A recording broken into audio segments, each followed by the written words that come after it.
Oh, that's a difficult question. Okay, so first of all, I couldn't really get a job back in Denmark because, well, they kind of need you to have some years of experience in job market. So I decided I wanted to go abroad or get an internship. And then I heard that the biggest culture shock was China. So I chose China. And then it was actually, I let it up to you guys to choose Shanghai or Beijing. But I'm actually glad that I chose Shanghai because, well, the people are more international here.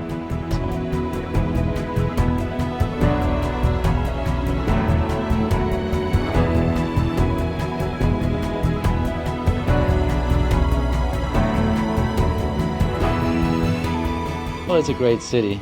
It could be a better experience if I knew some Chinese, but I'm hoping to learn some. But yeah, I like the city. I like the Bund. It's a cool place. I like the nightlife here. Well, I've been around Shanghai, some of the places, some of the shopping malls, and like the Bund. I've been a lot there because my company is located there.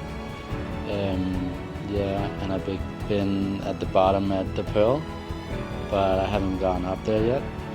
And then I just took a trip to Qingdao, which is actually a great city, really relaxed city, like more of a summer vacation spot. So yeah, that's kind of the places I've been. Well, it depends. Some of them are very friendly. Like you can ask them anything, and even if they don't know English, they'll try and help you out. But others, they just look at you funny and just walk away. And well, I can only laugh at that. So yeah, but generally they're pretty cool.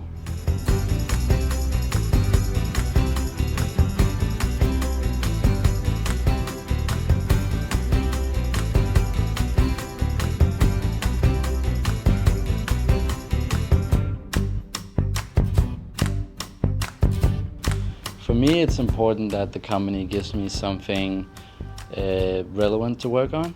So if I just get tasks that I don't really, where I'm not using my skills, then I'm not motivated to do anything.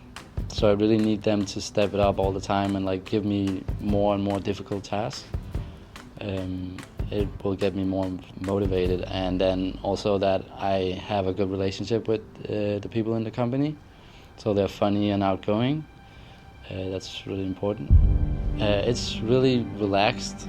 Like there's not like a boss coming over all the time, like telling you, oh, you gotta do that and you gotta do this, and it's more relaxed. Like okay, you just figure out what to do, and like if you don't have anything to do, then we'll get you like a minor task or something like that.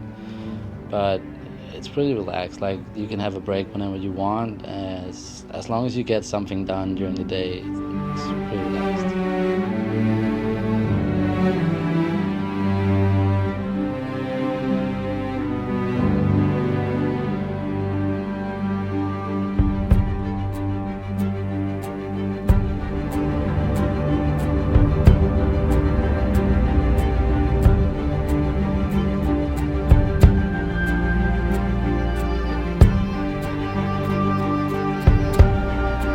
They're fun.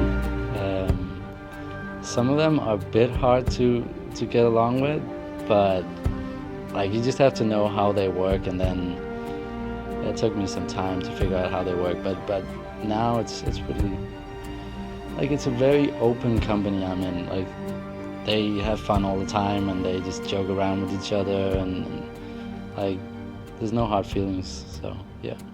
I found it on this webpage called Graduate Land, who's actually one of my friends from back in Denmark.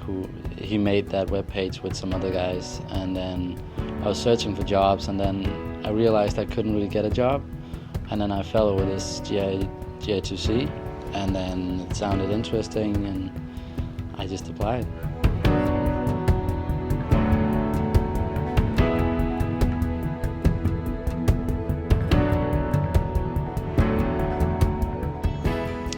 Really good, and they helped me a lot. Like told me how I had my own CV, but they told me to make a new one, and then they kind of gave me some recommendations on what I should put in to attract some of the companies. Yeah, and like the visa application was really good, really helpful. Told me how to do it and my options, because I had some difficulties in getting my visa, and they said, well, you have different options of getting it. So yeah, really helpful. It's not unusual for Shanghai, but taking the metro here between 8 and 9 in the morning, that is pretty unusual. Like, you're just like totally crowded and like just pushing people around to get, but like some people don't like it. I feel like it's pretty funny, like walking around and like people tripping over each other and stuff like that. That's pretty funny. I don't know, other funny things. I went to this bar which they lit up on fire on Bar Rouge. They like totally, the whole bar was on fire. That was pretty crazy. I've never seen that before.